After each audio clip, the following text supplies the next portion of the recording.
This is Permissionless Liberty.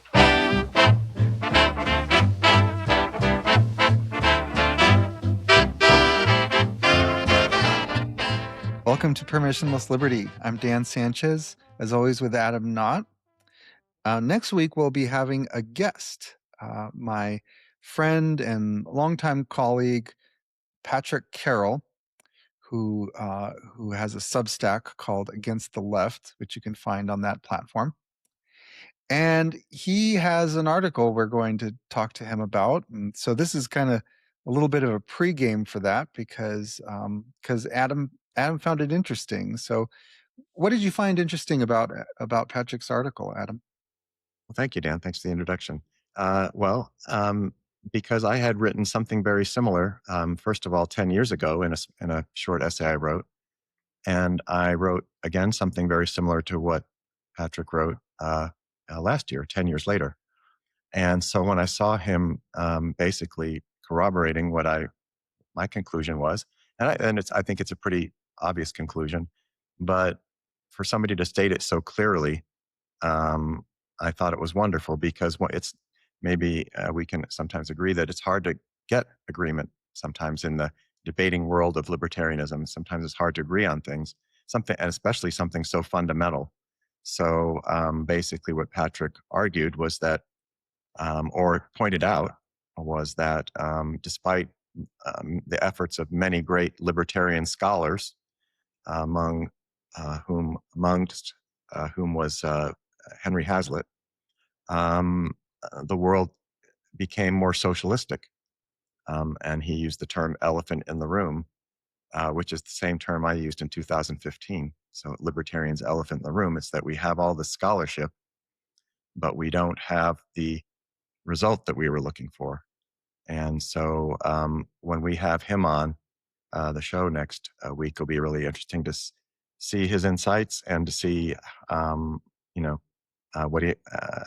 he sees that issue. But I wanted to give my take on it before we have Patrick. So what I did is I wrote a little outline here with 3 parts, which is, first part is just kind of defining the problem. The second part is maybe provide a little history for why we have this problem.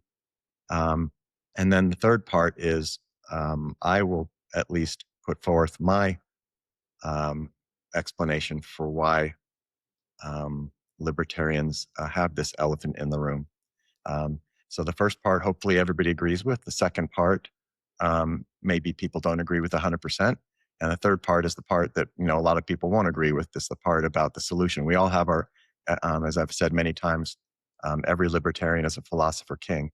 And that means every libertarian has their own distinct proposed solution to libertarian issues. So let me start with the nature of the problem.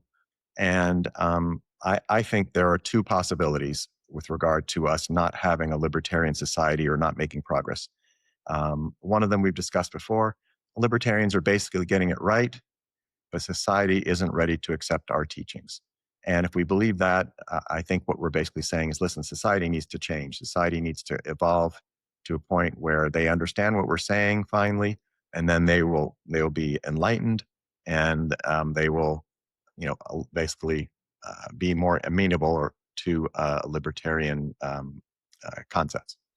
But there's a second possibility, and that is libertarians are doing something wrong, and that's why the trend toward communism continues, or towards socialism continues. The conclusion from that is libertarians need to change if we're doing something wrong. So when I wrote an essay in 2015 called "The Problem of Libertarianism," and I got to fly to Toronto and give that talk to about 5 people out in the chairs, about 300 chairs. I'm being facetious, but I got, sometimes you go to these things, there's not a lot of people in the audience, but I was happy to be up there and give my talk. And I'll just read like a very few paragraphs until we get to what actually Patrick was saying. And what I wrote was, if we consider libertarianism as it has existed since the 1950s and 60s, I think we have to agree that libertarianism has failed as a political movement. As we gather here today, government continues to expand and become an ever greater part of our social life, and no libertarian society has emerged or been established as an alternative to contemporary society. we are all familiar with mainstream scholarship, the ideas, beliefs, and theories that form the rationale for contemporary mainstream society. Of course, corresponding to mainstream scholarship is mainstream society itself, the society in which these ideas, beliefs, and theories are put into action. Unfortunately, in the libertarian world, we have no society corresponding to our scholarship in which our ideas, beliefs, and theories could be put into action. This fundamental asymmetry, mainstream scholarship, mainstream society, on the one hand, libertarian scholarship, no libertarian society, on the other hand, is libertarianism's elephant in the room. So I wrote that. I actually wrote that. That was our elephant in the room. Libertarianism has perhaps succeeded as a scholarship movement, but it has failed as a political movement. And then when I think what sometimes people get confused. What's your gripe, Adam? Because I think sometimes the fact that we've had so much technological and scientific and economic progress in those spheres, I think clouds the issue sometimes, because our standard of living on the physical side and on the technological, scientific, and economic side has been so spectacular that I think it masks our retrogression on the political side.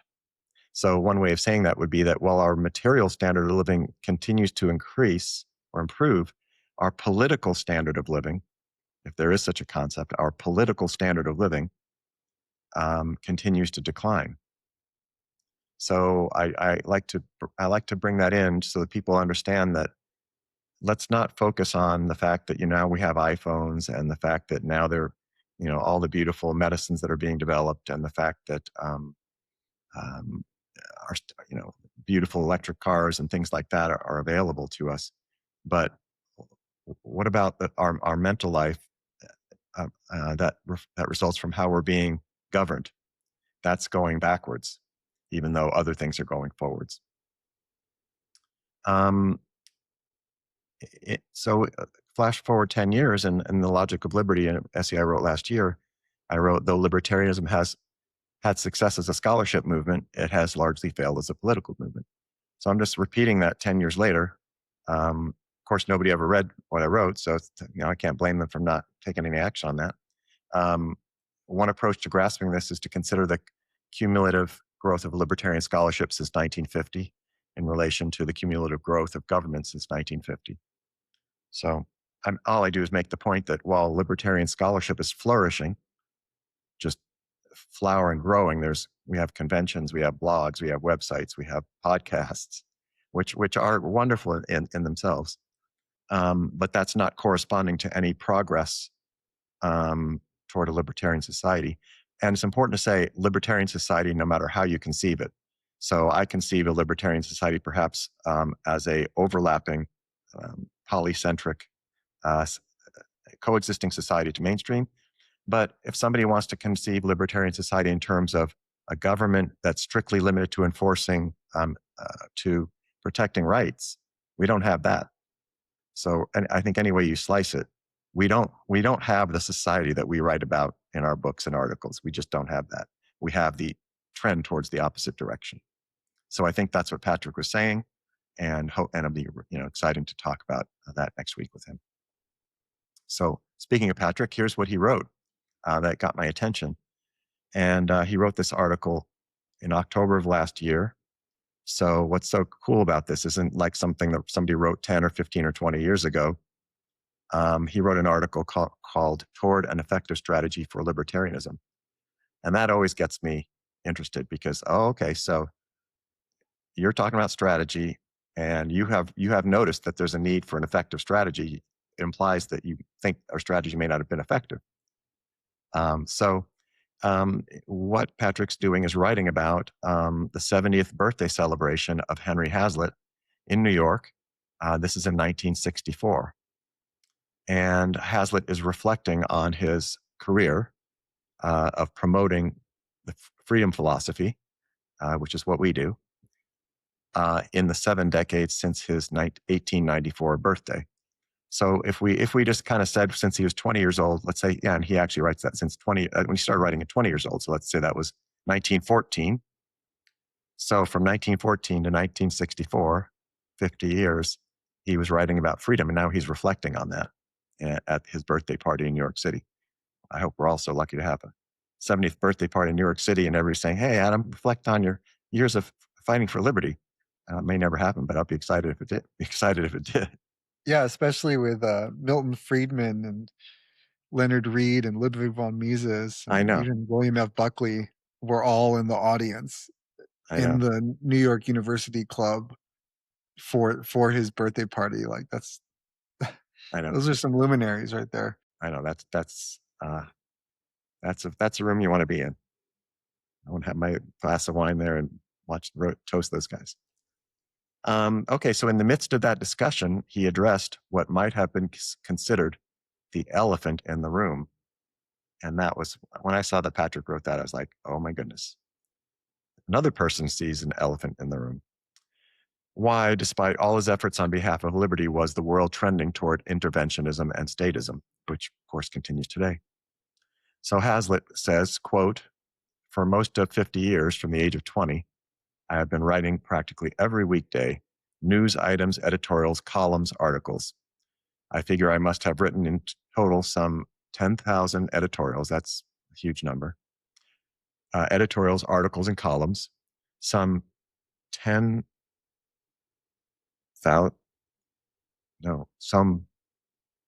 what number is that? 10,000 10 million words? Maybe it's 10 million. I think it's 10 million words, or 10. Yeah, okay. 10 million words. And in print, the verbal equivalent of about 150 average length books. So it's a prolific career. And yet, what have I accomplished? I've been preaching liberty as against coercion. I've been preaching capitalism as against socialism. And I've been preaching this doctrine in every form with any excuse. And yet the world is enormously more socialized than when I began. And I really appreciate his honesty in saying that. Because at least if we could be at least as honest to set down some markers, it doesn't impugn our morality or our efforts. Mises, I don't know, Dan, if you remember the famous saying that Mises said, I set out to be a reformer. You remember that? Can you finish that line? Yeah, and I ended up being a historian of decline. I mean, how profound. He started out full of fire, ready to the world is going to be amazed at these new ideas. They're going to read what I'm saying and they're going to, we're going to reform this and make this world just boom. And instead he just had, he put his best 40 or 50 years into that. And just to realize that basically everybody ignored him and the world just kind of kept going towards communism and socialism. So there's no shame in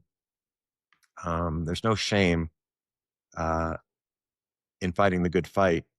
And just it so happens that in history people don't listen to you.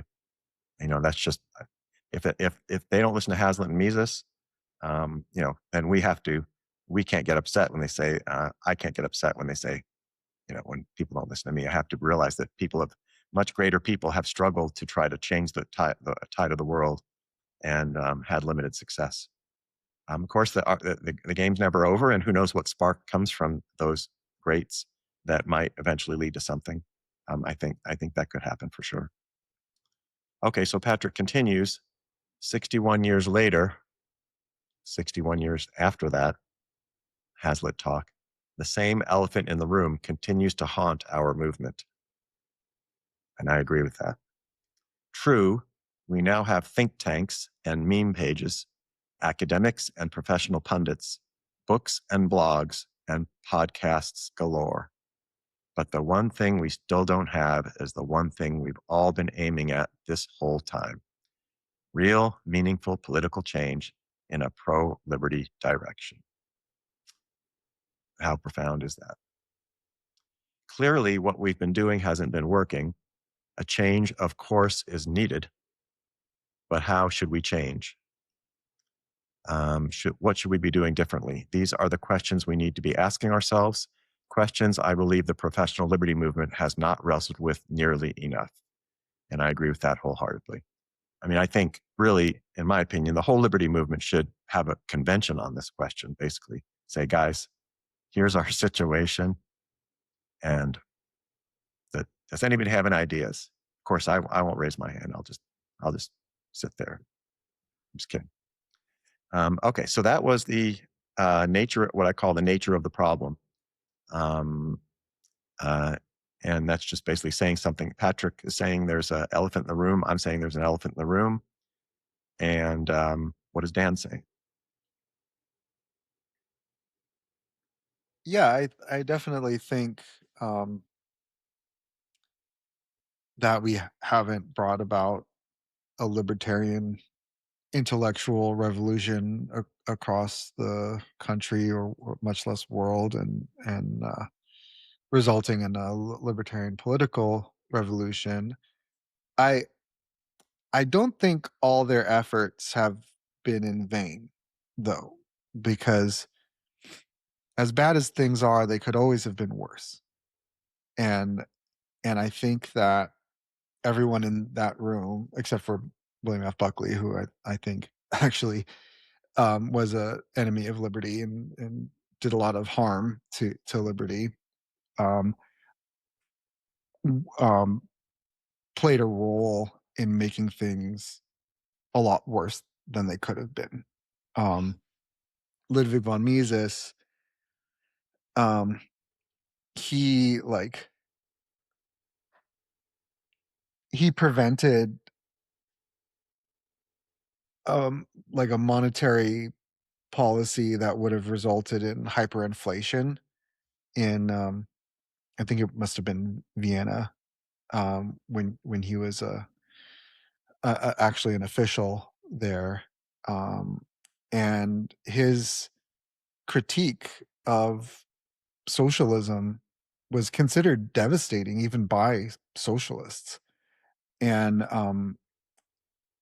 then like Henry Hazlitt, he was writing in the New York Times against the New Deal, while Leonard Read was working in the Chamber of Commerce community against the New Deal. And while of course the New Deal proceeded, like I think that their influence slowed it down, at least. And that's something like that's you know every bit of economic devastation that can be prevented, that's that's another family that doesn't go under. That's real, service to humanity. And then like in 1946, Leonard Read founded the Foundation for Economic Education, where I work. Henry Hazlitt published Economics in One Lesson. And both of those things have been just really influential for a lot of people. And I think that, in the decades after World War II, it could have been a lot worse, because if you trace like the New Deal and then World War II and national planning, national like war economic planning, and then Truman wanted to do like huge price controls, and he wanted to do like the fair deal. Like it could have just you know it didn't, like the rise of the state didn't stop, but the slope was a lot less steep after World War II. And that just so happened to be when fee and things like Economics in One Lesson like revived the spirit of liberty, because before then, like libertarianism, like, or classical liberalism, like people had pretty much forgotten it had even existed. There wasn't any kind of like a classical liberal movement, really, and especially fee, and like really kind of like helped to, rally the remnant of liberty defenders, and eventually like that became like the liberty movement that we have today. And from then to now, it's like, again, they didn't create libertarianism, but they had influence. Like they had influence on policy. um you know Ronald Reagan was not a libertarian, but there were certain things that he did that were influenced by libertarianism. And again, it at least like slowed down the march of tyranny. And to your point, like, it's really like a race between power and market. And so, even just slowing down political entrepreneurs, it gives market entrepreneurs a chance to, innovate around them and to, raise our living standards in spite of them, and have civilizational progress. And so even just, slowing the would-be tyrants down, even that, like, I think it's heroic. And so I think that, you know like Hazlitt said at the end of his speech, like, the battle isn't won, but it's not lost. And, you know it it could have been lost. Like it could have, like, there could be so much tyranny now that we're not even allowed to talk about libertarian ideas. Um and I think it's because of people like Hazlitt, Mises, and Reed. Well said, Daniel. We can agree that those heroes kept liberty alive, the flame of liberty, for the next generation, inspired a new generation of liberty lovers, freedom lovers, and also gave us an intellectual framework that individually none of us could have done without their groundwork. So our frameworks of belief or our frameworks of analysis come from those great thinkers. I know for sure with me.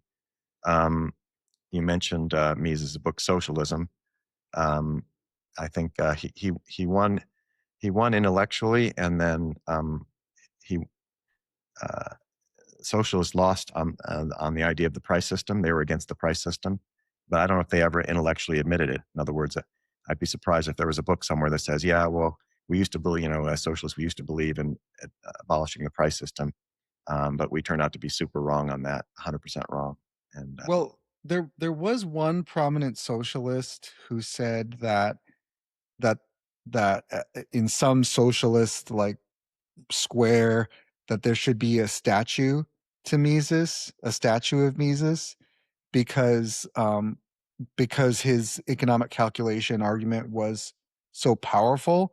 Um, but it's because that he thought that they hadn't solved it before he wrote that, and so it would have been a big problem. But like they did figure something out that solved it. So he thought that, like, he challenged them to do that, and so by doing that he like ensured the success of socialism, something like that. sounds good. Um, and then you mentioned conservatives. I think in history, one of the historical lessons is the coalition of conservatives and libertarians trying to, battle the socialists. But I think sometimes in brute bare knuckle politics, the conservatives sometimes betray the libertarians. In history, isn't that kind of how you see it? Because the the conservatives don't fully believe in the ideas of liberty as much as libertarians do. So they're willing to trade some of the libertarians' fundamental principles away because they don't really Yeah, I believe mean, in. especially on like the war issue, because like what William F. Buckley did was basically purge the right of like any kind of anti-war um um movement, like the the John Birch Society and like the libertarians. So yeah, and that's kind of like that battle is happening all over again today, actually. Kind of like a civil war on the right, where kind of Buckley's heirs are still trying to purge the right of anti-war voices. Okay, so now I would like to move on to history and present circumstances. And this was a little bit, to some extent sparked by something you have mentioned, Daniel, I think. I mean, I think in our discussions, the issues come up, well, since there was a time in history when the ideas of the Enlightenment or of liberty were inspiring, why aren't they as inspiring now? If we agree that they aren't, I would say they aren't, because I just know from personal experience, if I go out and try to start debating someone or telling them the ideas of liberty, they automatically have a whole bunch of rebuttals, and you basically get nowhere, even with friends, So they have already pre-canned replies, and it's like, where's that coming from? So what I did, and I went to Grok and I said, listen, Grok, give me, I forgot how I prompted it, but of course I kind of prompted it for the answer I already wanted. But I figured since Grok gave me the answer that he didn't say, hey, Adam, you're totally wrong in what you asked me to do, so I'm not going to do it. So since he did what I asked, I'm assuming that I wasn't totally wrong. But anyway, he gave me 4 historical stages of human political development. And I knew I'm not going to say from every perspective of the world, from the Hindu perspective, from the African perspective. This is from a Western perspective. In other words, it's for somebody like me who grew up in the West in the United States. How do we see the stages of history? And what are 4 primary stages? But the answer was extremely interesting, because it showed me something that I think can shed light on what our problems are, or why we have these problems. So Grok said the first was the tribal stage, and 10,000 BCE to 500 BCE. I guess he means BC, right? From BCE. I don't know the new acronyms. They have to introduce them for political correctness. It used to be BC, but anyway. So from Yeah, that's 10, exactly what it is. It's yeah, like it's an anti-Christian thing, right. It's because PC. BC means before Christ. Yeah, we couldn't BCE. just accept the Christian one. Just say, hey, let the Christians have that one. We couldn't do. We had to have to clean it up. Yeah, so instead they have BCE, before the Common Era. Right. It's like, can't we just leave the old ones in there? It's not hurting anybody anyway. But nobody wants to. We can drop that. But okay. So 10,000 BC to 500 BC is the tribal stage. Small kinship-based groups emphasize communal decision-making, blah, blah, blah, blah, blah. Let's just, we don't need to go into what the tribal thing is. Then the second stage, the monarchical, I want to say monarchical, but I guess Grok says monarchical, so I'm going to say that stage, 500 BC to 1500 CE or AD. So 500 before BC to 1500 AD is what Grok is saying. This is all rough, of course, approximate, but power centralized in kings or emperors, often justified by divine right or conquest. Societies were hierarchical, with nobles and clergy supporting the monarch's rule. Laws and governance focused on maintaining order and expanding territories through warfare. This era saw the rise of empires like Rome, medieval kingdoms in Europe. Okay. Now, the third stage, this is our stage, the individualist stage. And this was which is kind of shocking to me, because Grok says the individualist stage, the Enlightenment, was 1500 AD to 1850 AD. So Grok says, I didn't say to Grok, tell me when the individualist age ends. Maybe I did, but I don't remember saying that. But he says it ends in 1850, which is pretty interesting. Because the individual stage, emphasis shifted to individual rights, reason, and liberty, inspired by thinkers like Locke and Rousseau. You always talk about John Locke. Governments began adopting constitutional limits, limited government, promoting democracy and free markets, preaching to the choir. Social contracts replaced absolute rule, fostering revolutions like the American and French. This period championed personal freedoms and rational governance. Long lost era. And then the fourth stage, the socialist stage, Communist Manifesto, 1850 AD to present. focused on collective ownership and class struggle, as outlined by Marx and Engels, of course, the primary philosophers of the collectivist political philosophy, aimed to redistribute wealth and eliminate exploitation through state control or worker revolutions, led to experiments like the Soviet Union, yes, a failed experiment, and Communist China, another failed experiment. And we needed to emphasize that more. There was massive failed experiments. They totally failed. They had to reverse course. They had to adopt the free market price system, or else they would have totally been abolished if they didn't adopt the free market price system. Emphasizing equality over individual gain. Where have you heard that before? Equality over individual gain. Influenced modern welfare states and ongoing debates on capitalism. So anyway, those are 4 stages as suggested by Grok, and I accept them as such. So what I thought was interesting about that is that, and what I wrote here is the reason individualist political ideas succeeded in the individualist era, 1500 to 1850, was because they were new ideas presented as a system, and because monarchism, by its nature, benefits a relatively small number of people at the expense of the much larger overall population, i.e., monarchists were far outnumbered. This enabled the political philosophy of individualism to prevail over the political philosophy of monarchism. And that's also important.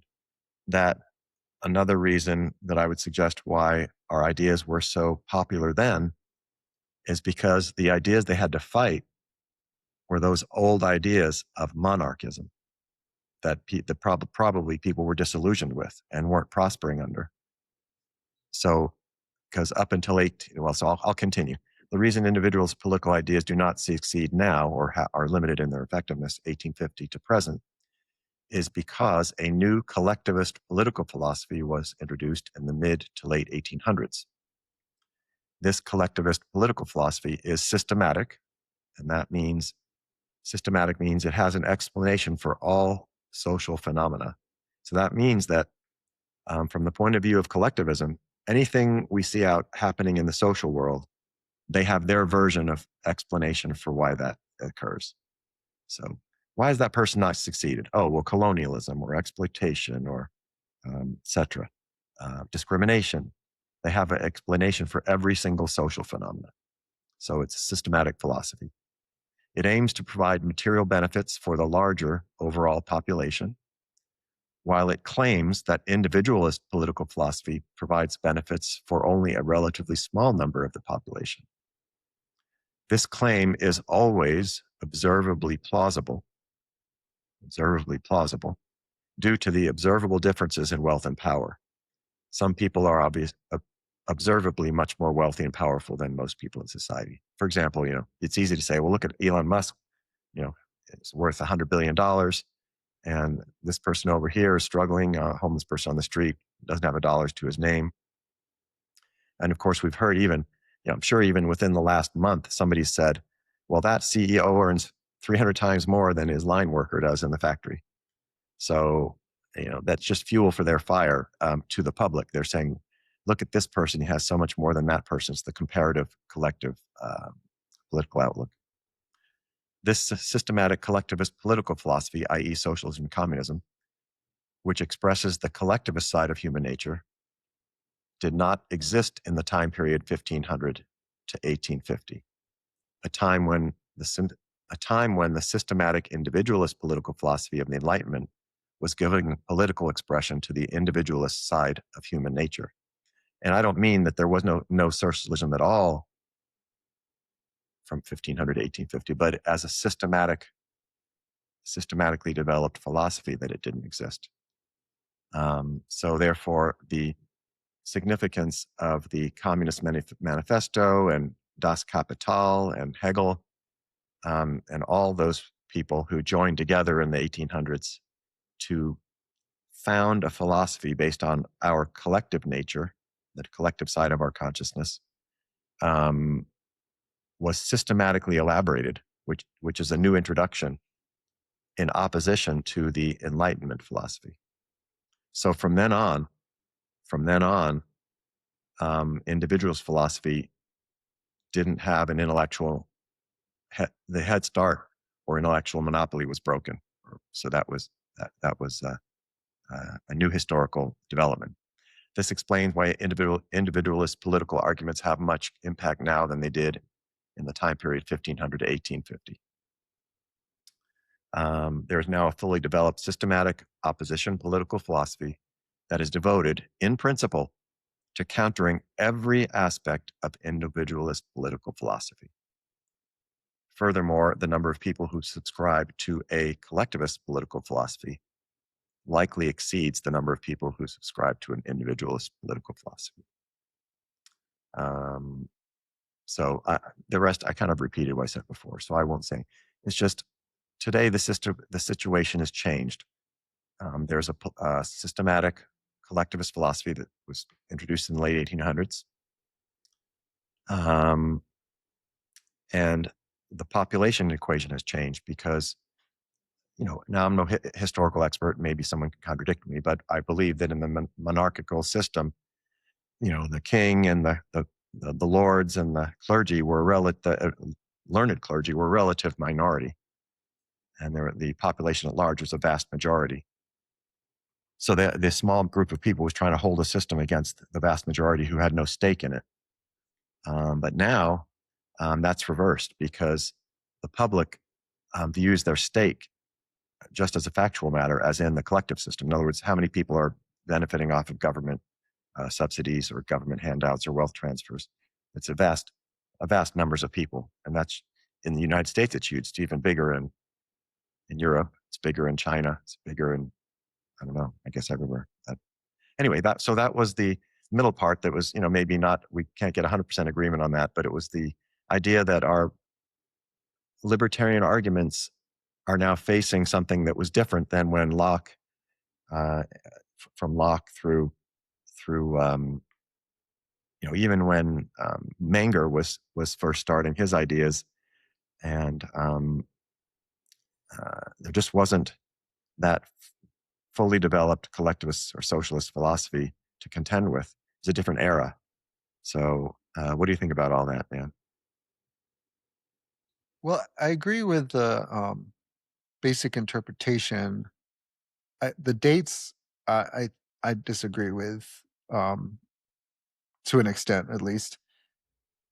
So I think that the Middle Ages really don't get enough credit. Murray Rothbard has done a lot of work on the advance of thought in the Middle Ages and also the economic advances in especially like the high Middle Ages. So not the Dark Ages. There really was like a Dark Age after Rome basically committed civilizational suicide and plunged Europe into chaos and poverty. But like starting in like around the year 1000, the Europe really began to recover both economically and intellectually. There just was a lot of intellectual growth, a lot of growth and freedom, actually, because even though there were kings, what was distinctive about the monarchs in the High Middle Ages was that they did not have absolute power. Like they didn't have the power of like a Persian emperor. They because Europe was very politically fragmented. Like it was there were too many locuses of power for any one king to dominate. That there were lots of different kings in Europe that rivaling them for power were dukes and barons and other lords that had like a lot of autonomy. Like later on in the actually like in the like 1500s, which is when they say that that individualism really took place. That was when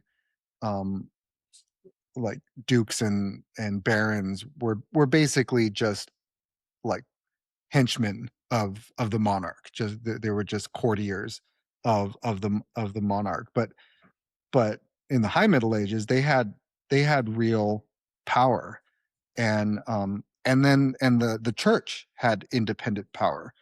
Whereas in the East there was what they called Caesaro-papism, where like the church and the emperor were like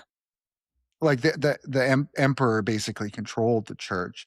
Like the Catholic Church had real independence, and and they were able to like play, and they had real spiritual power over all the people in Europe, uh that and they were able to play like one king or noble against another to maintain independence.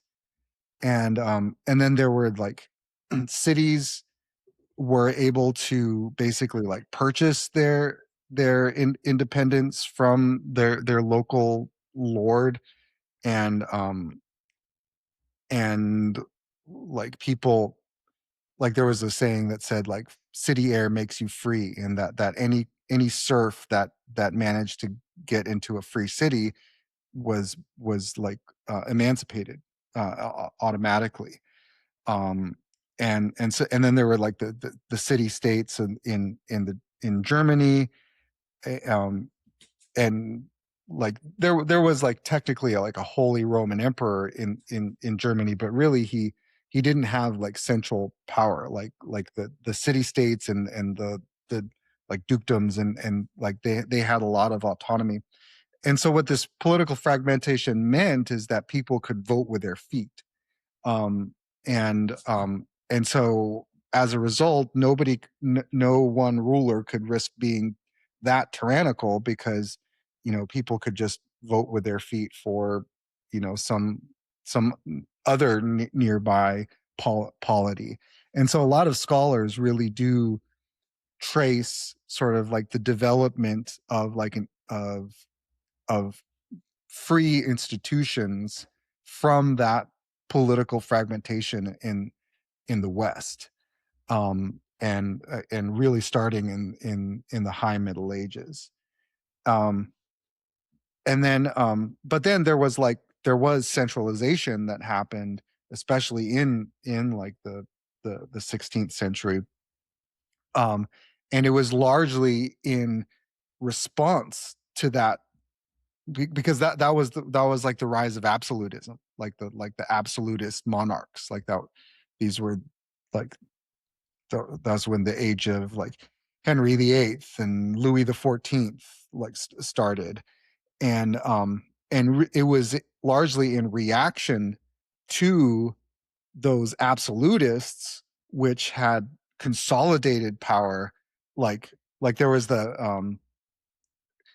and what they had consolidated power, and so then people were like rebelling against that. And that's when you had like the Whigs versus the Tories in England. And the Whig tradition is where John Locke came out of and developed his ideas about liberty. And even before Locke, there were predecessors of Locke who, like in like the Netherlands, were developing theories, and they were struggling against like the emperor out of Spain, who had been trying to consolidate power. um, and then the absolutist monarchs, like they developed like the economic doctrines of mercantilism.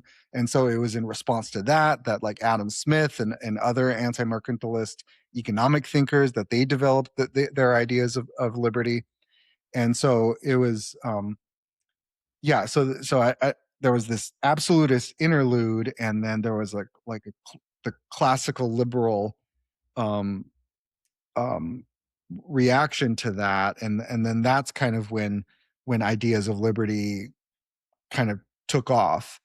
um and then I don't think 1850 is a really good cutoff point. I mean, Ludwig von Mises, he calls the age of liberalism from like 1914 to 18.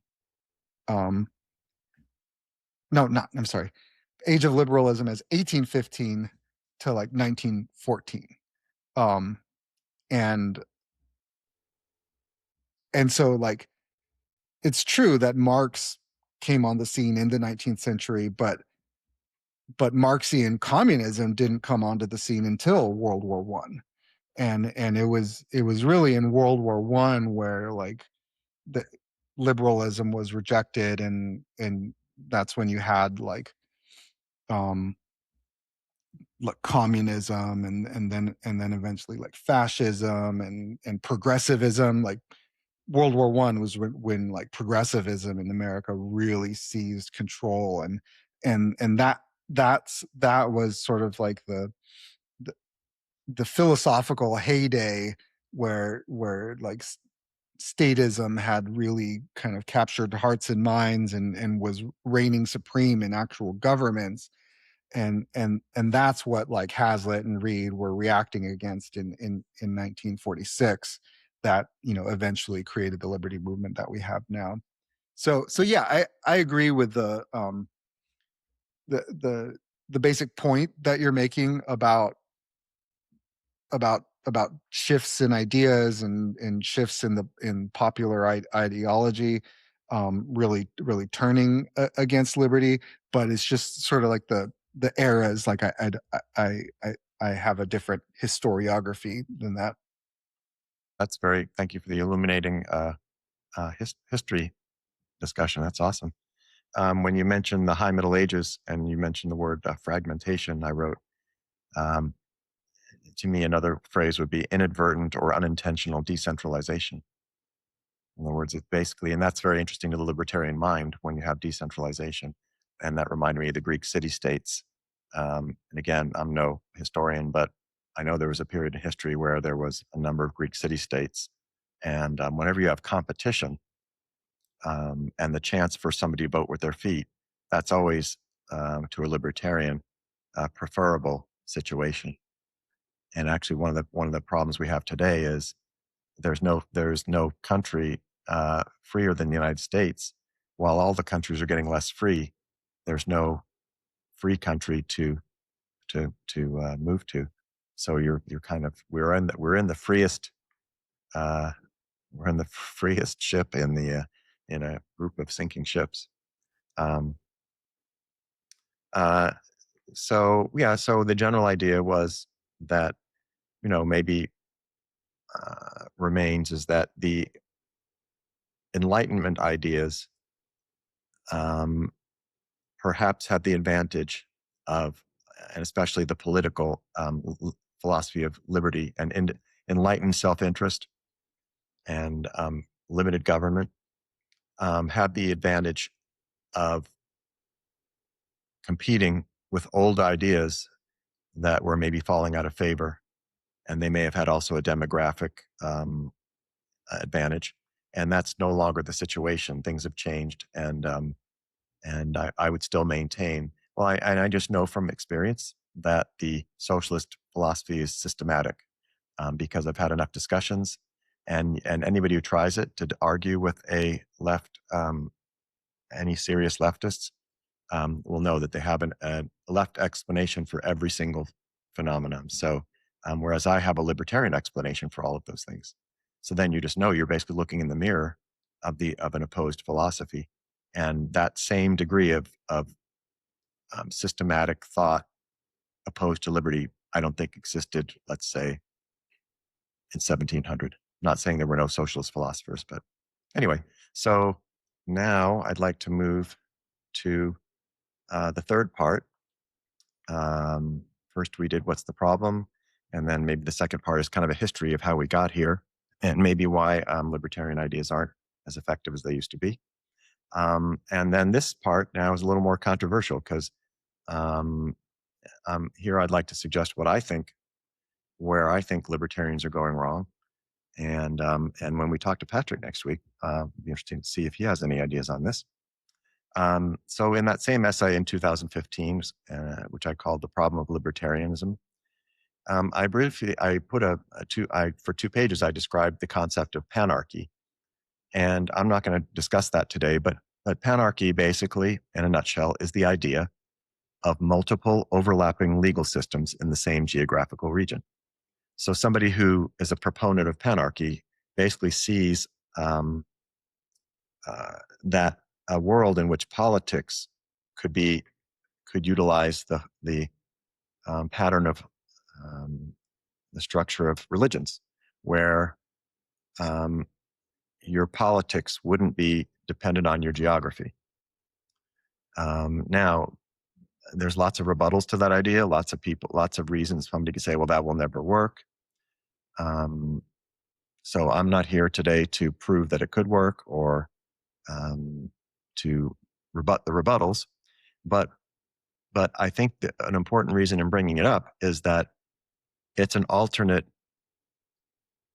conception of libertarianism to the dominant conception of libertarianism. So I think that with the concept of panarchy, which is the idea of multiple overlapping legal systems in the same geographical region, once we know there is such a thing that people are advocating as a solution to our political ills, and once we make a distinction that there's another vision that's not that we'd have to grant that there are two competing conceptions, whether or not one is widely accepted, one's the minority, one's the majority, that's fine.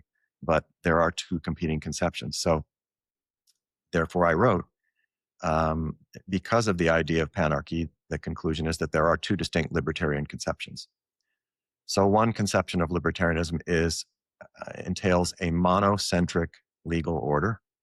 Only one set of laws governs a given jurisdiction or a geographical region.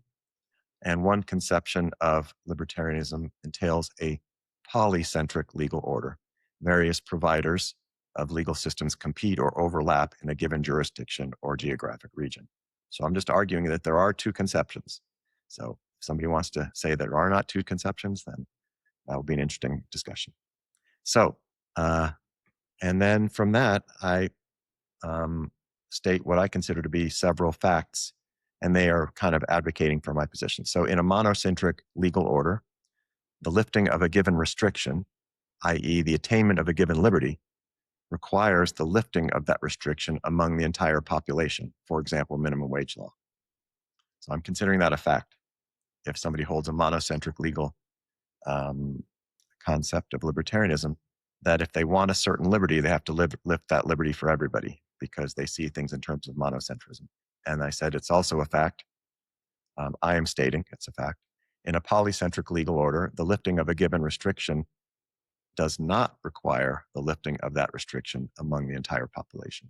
And as an example, the restriction against operating a gambling casino, which I've discussed before, where you say, well, let me see your ID. Okay, you're a Native American. You are able to operate a gambling casino. But Adam, you are not allowed to. So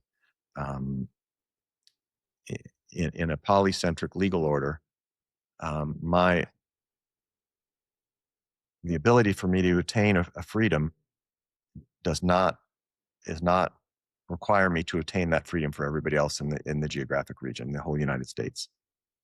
And so along those lines, I state another fact, or I argue for another fact. Argue in favor of polycentrism. The goal of constructing a libertarian society in a polycentric legal order is distinctly different from the goal of liberalizing the existing monocentric legal order. So I'm just going to claim that those are two different things, two different goals that a person might have.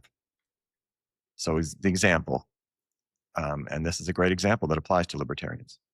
The difference between the goal of changing or abolishing the Federal Reserve in a monocentric legal order. So I can be a libertarian and say, what's most important to me is to abolish the Federal Reserve or alter it. Or I could say, my most important goal as a libertarianism is the establishment of an alternative monetary system that coexists and competes in the same jurisdiction. That could be a separate goal. And those are not the same goals to me. So one could hold both goals, I suppose. but they are different goals. So if I want to put all my energy and write a book, I can choose a book on abolishing or changing the Federal Reserve, or I can write a book or try to establish an alternative currency.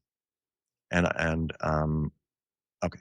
So, as another example, the goal of trying to abolish the minimum wage laws throughout the entire United States or throughout an entire U.S. state is, I argue, is distinctly different from the goal of having no minimum wage laws between a group of libertarians who do not want a minimum wage law between them. So I'm just trying to distinguish between those two goals. So then I ask a question. As if there are two distinct conceptions of libertarianism, which conception of libertarian society was advocated by Hazlitt and the libertarians who followed? So what I'm trying to imply is that my critique of libertarian social philosophy is that it has been intentionally or unintentionally a monocentric libertarian conception. And I'm just trying to establish that such a thing exists, that such a distinction exists, and that as libertarians as a whole have seen libertarian in terms of monocentrism. So that's my first stopping point.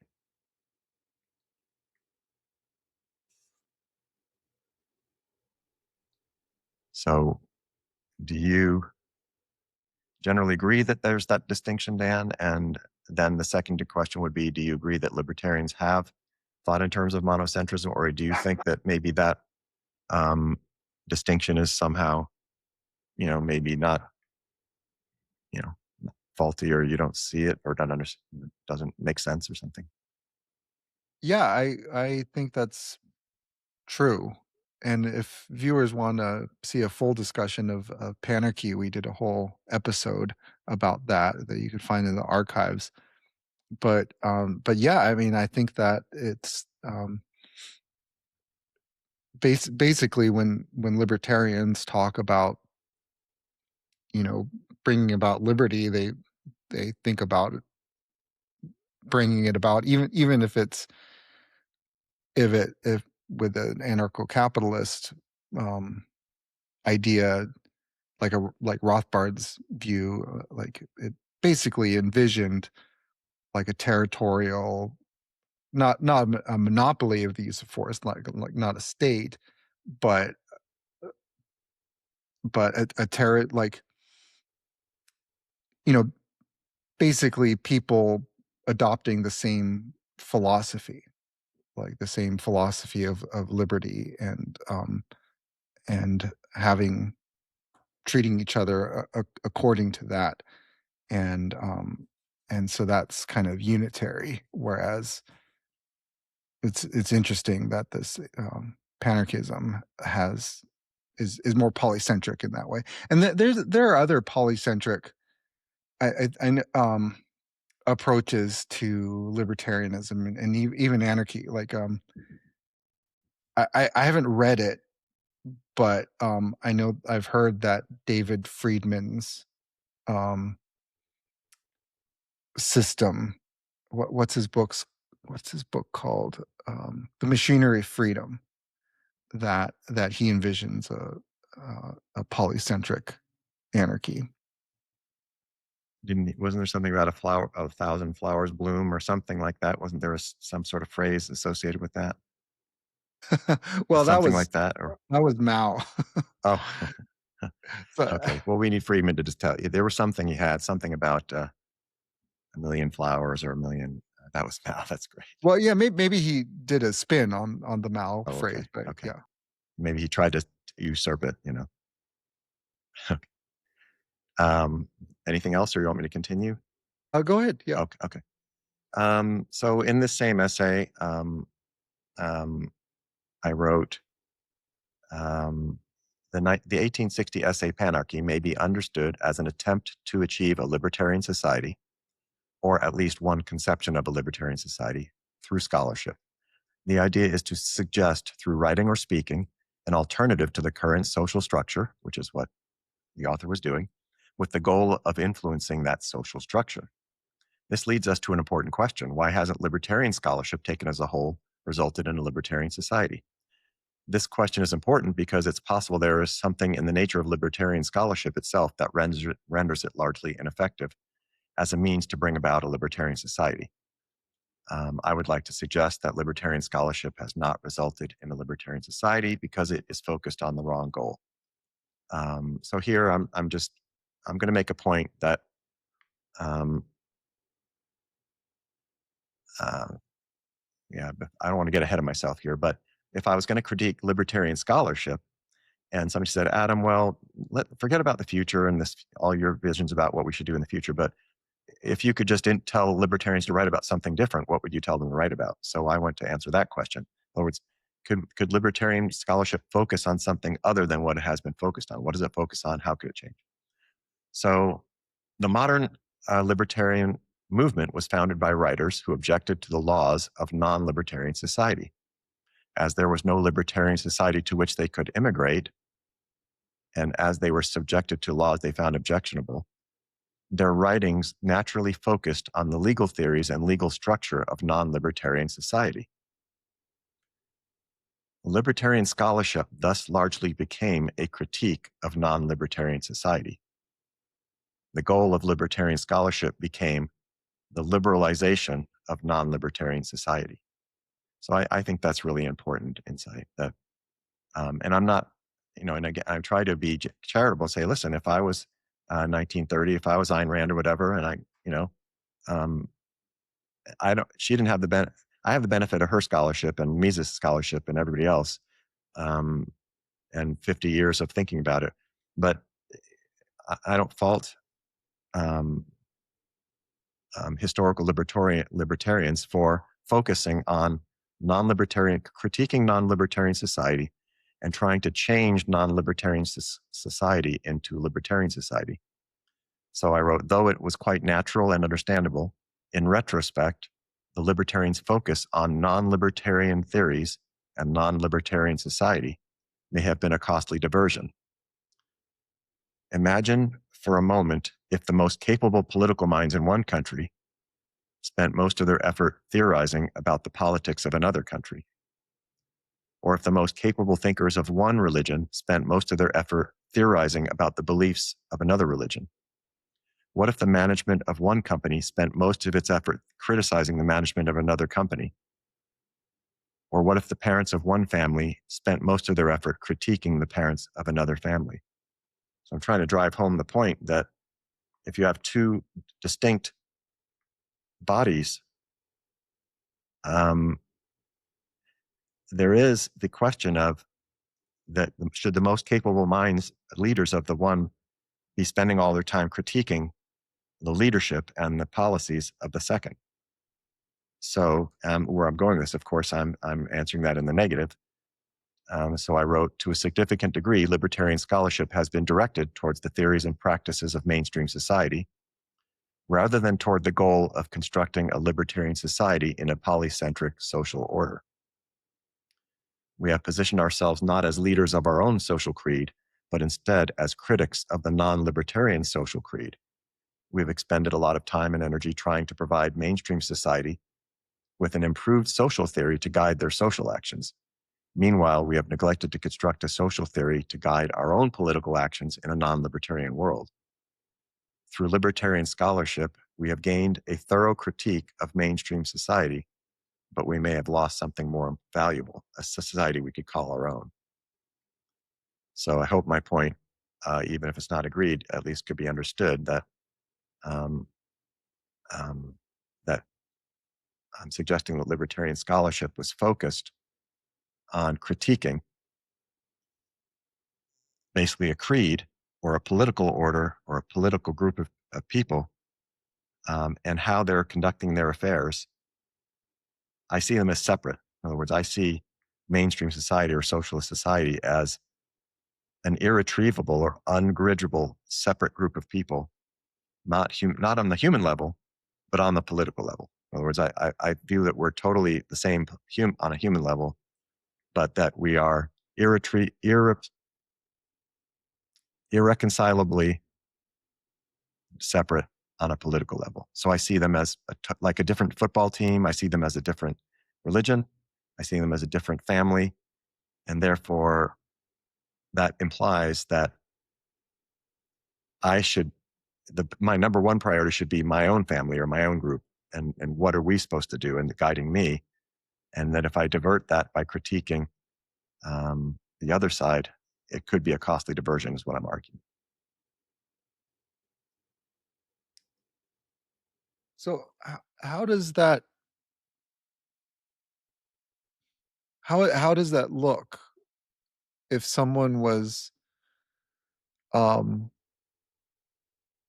creating a philosophy of liberty differently from,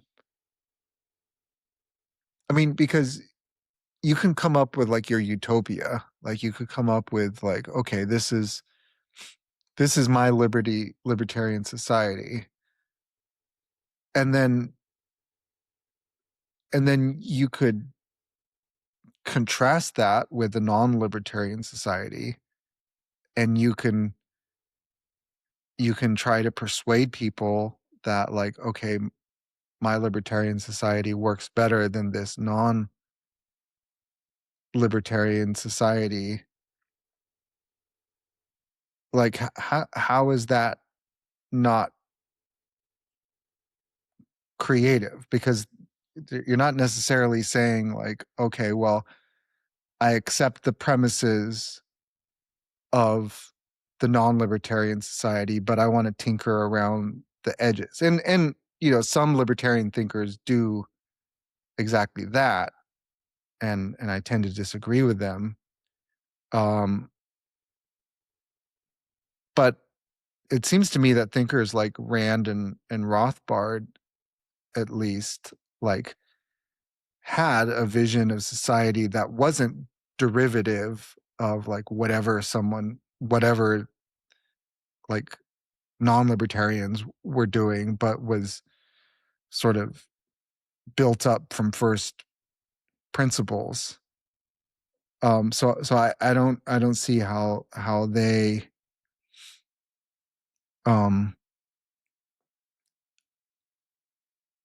like fell into the trap that you're describing. Thank you, Dan. I definitely have an answer for that. I'm not arguing that they didn't build their conception of what they considered a libertarian society from first principles. I'm arguing that they implicitly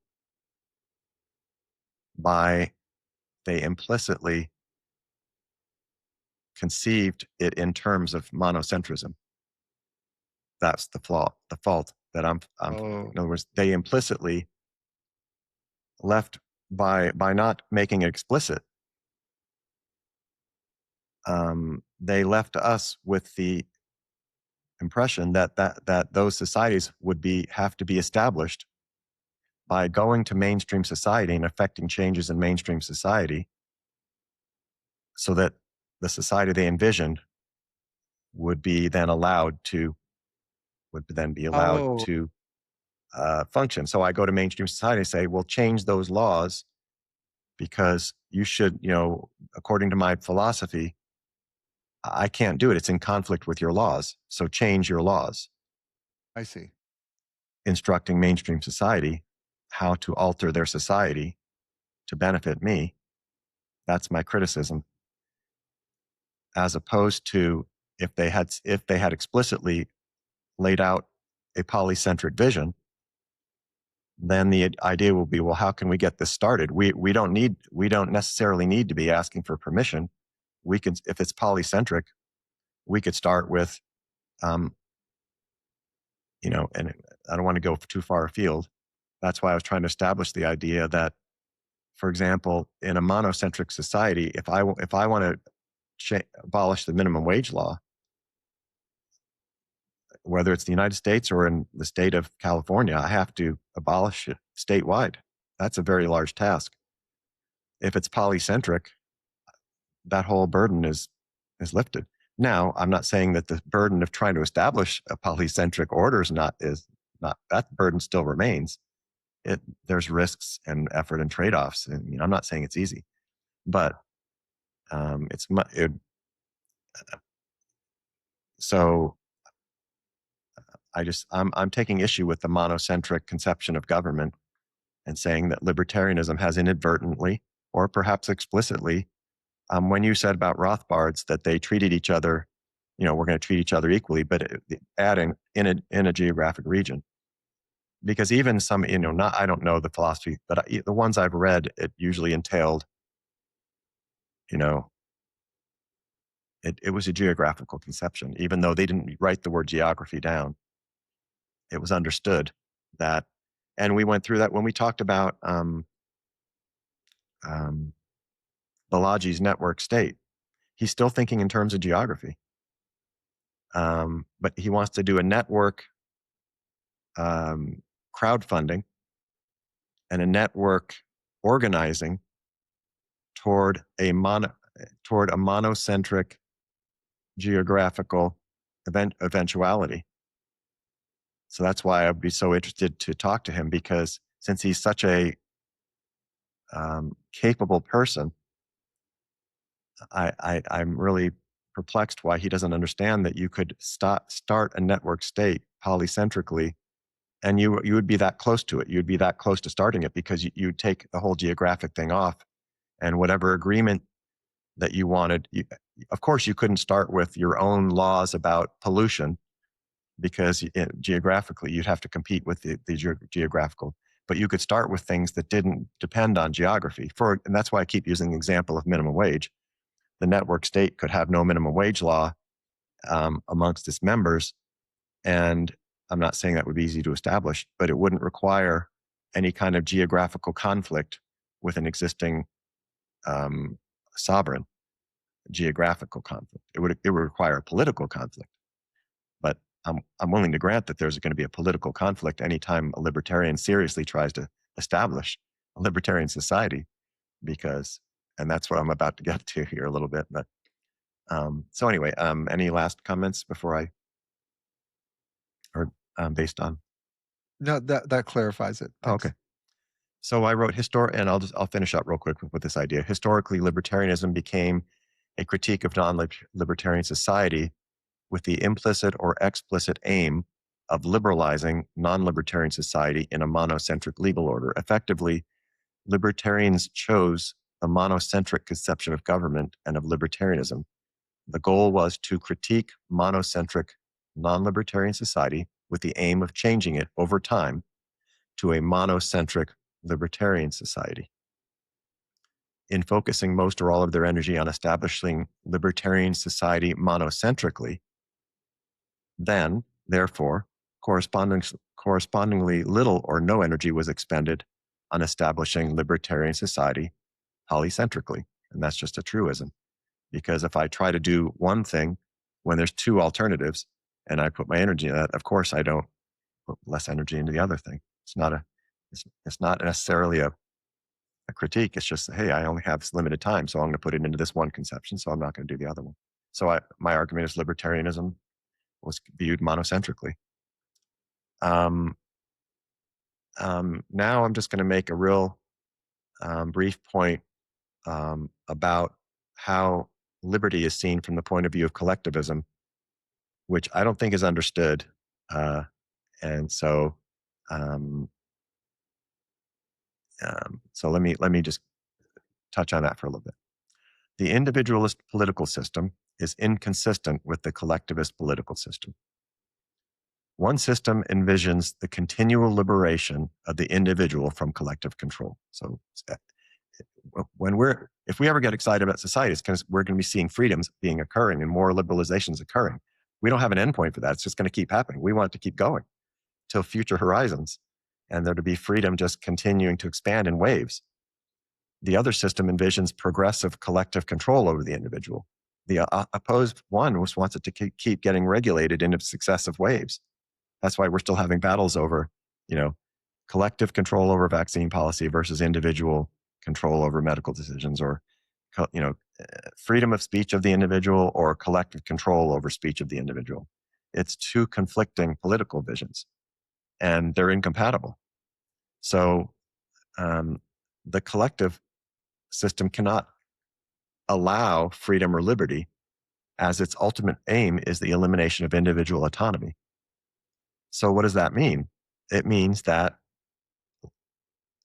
any liberty that exists or any liberty that will be established must exist or be established in violation of collectivist ethics and in violation of a collectivist legal system.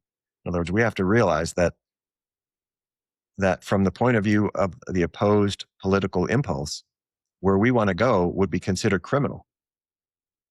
And when you get involved deeply in political struggle, you realize that I read, like, for example, I just read yesterday where, I mean, this is not a great example because it's not libertarians, but was it Pritzker? One of the Democratic senators was already planning on criminal proceedings against the Trump administration when they get power.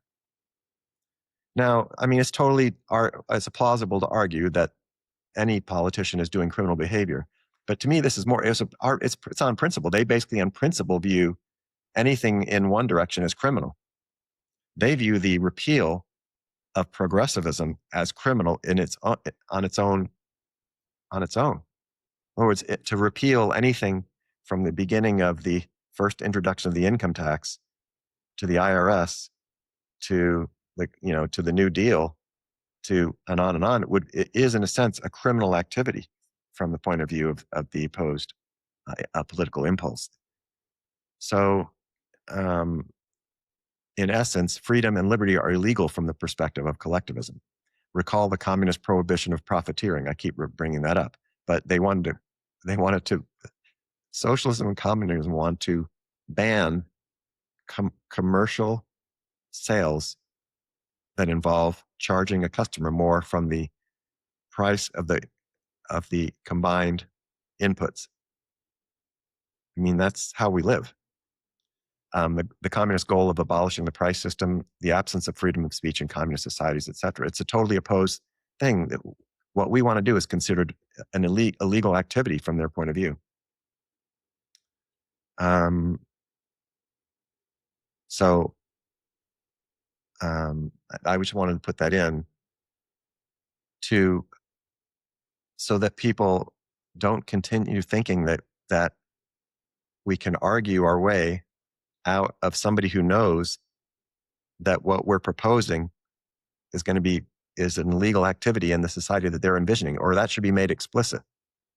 In other words, we should, if we're going to have a discussion, I should say to somebody, let's say I'm discussing something with somebody who's on the left, to say, well, just in principle, is there any way for me to gain freedom from, collective control just as an individual? Is that okay with you? Is that, allowed or whatever? And it should be made explicit. Anyway, so I'm getting a little bit, sorry, I'm losing my track a little bit. So my last argument in this train of thought is that, and this is kind of my primary thought, that the primary reason libertarianism isn't succeeding is simply because we haven't established any form of autonomy outside of what is allowed in a collectivist society. Collectivist society is only prepared to allow libertarian scholarship, not libertarian society, and we, libertarians, have acceded to this prescription. So I'm saying that's the fundamental problem. In other words, the problem is that we haven't established anything, not that we haven't argued for something. We just haven't established it. We haven't done it. We've only talked about it. So, and that's what I've written several times, and I keep kind of, I keep trying to provide examples that, for example, if during the time of when communism was in its ascendance in, let's say, 1940 or 50, there's no question that freedom would be banned if the situation had allowed it. But the reason it wasn't banned is because there were countries that were geographically separate and politically strong and resisted that wave that would have eventually overtaken the world and extinguished the last, bastions of freedom. So we didn't. It wasn't the. What I'm saying is we didn't win any arguments. They never. Those arguments were never admitted by the other side. When the Soviet Union and China, when they crumbled due to their economic model, those who were former rabid communists just basically changed tack and then said, well, we have to do what we want to do through other means. And they became kind of like democratic communists. But they never gave up the goal of it. They never admitted that it wasn't working. It's never been really admitted. So I guess what I'm saying is the only thing that can lead to a libertarian society is first people have to have a choice. We have to establish a choice, of a tangible choice by some means that we could debate. And once we are able to establish a choice, then number one, there'll be something really exciting to be writing about, and number two, people can then choose it. What I always refer to is that what Patrick described as the elephant in the room. I'm going to hold this up. I don't know if you can see it, but that shows non-libertarian scholarship and non-libertarian society. And then below we have libertarian scholarship, and there's a big zero where libertarian society is supposed to go. And that's the essential problem. That's the elephant in the room. I'll just close this by saying I don't think that could be solved by further discussion. I think somewhere, somehow, we have to establish a libertarian society by some means, and that breakthrough then will lead to that breakthrough would be what we want, and then we would then build from that. I'm not saying that's easy. I'm not saying it's risk-free, but anyway, that's the presentation, and that concludes the 3 parts. Thank you, Adam. Yeah, I definitely think that having a libertarian society to choose an option that that can really help. I wonder if the neighboring non-libertarian society that's going to be much bigger than the libertarian one is going to allow that to happen. And I'm still I still really believe in the power of ideas and but I do think that if it was possible, and if the surrounding non-libertarian society did choose it, that the libertarian startup society would just outperform everything, and would just be a different kind of argument, an argument from success, so like you said, let 100 flowers bloom, let both basic approaches bloom, because I think they're both powerful in their own right, and who knows, maybe that's been the missing piece, and maybe in conjunction with libertarian scholarship and persuasion, that can change the world. So Yeah, if we had both. Again, I'm not trying to mislead anybody into thinking that that's an easy task, how to get that startup going. But the fact that Balaji, for example, is trying shows that it's that it's not crazy town. In other words, here's a very serious person with serious resources having meetings, having get-togethers across the globe to start his vision of this society. Kind of makes me envious a little bit, because we libertarians have been talking about different forms of libertarian society for a long time. As I've mentioned, there's Galt's Gulch, And Rothbard had his vision, and there's anarchists, there's anarchists, there's anarcho-capitalists, and they all have the vision or a conception of what, as opposed to the society we have today, what they think a better society would be. But I'm envious of somebody who didn't come from the libertarian tradition getting off his keister and actually trying to do a startup society. And I'm thinking, wait, don't do that. That's what we're supposed to be doing. So you get out of the way. Or like I said, when I saw Brett Weinstein during the COVID crisis out there in front, a biologist out in front trying to protect my medical freedoms, or Vinay Prasad, it's like, wait a second, that's our field. I should be up there. I that should be me. Not you. I mean, I commend them, and I'm glad that they did fight for me. But I thought, wow, I've been preparing for decades to be what they are, to do what they are doing. And I'm not done. I'm not saying I'm done. I haven't given up. I still want to be and do that. And I'm still trying to move towards that, where I actually could be not just talking, but acting, walk the walk, as we say. And I haven't given up on that, but it's kind of scary when you see other people kind of doing what you thought you or your colleagues were supposed to be doing, and saying, what's wrong with this picture? We're supposed to be experts in liberty. And, I see other people out front. It's like, wait a second here, so that's another discussion for another day. And thank you for your willingness to listen to my ideas. And I look forward to next week when we talk with Patrick and see what he has to say about libertarianism's elephant in the room. Me too. Thank you, Dan. Thank you. Until next week.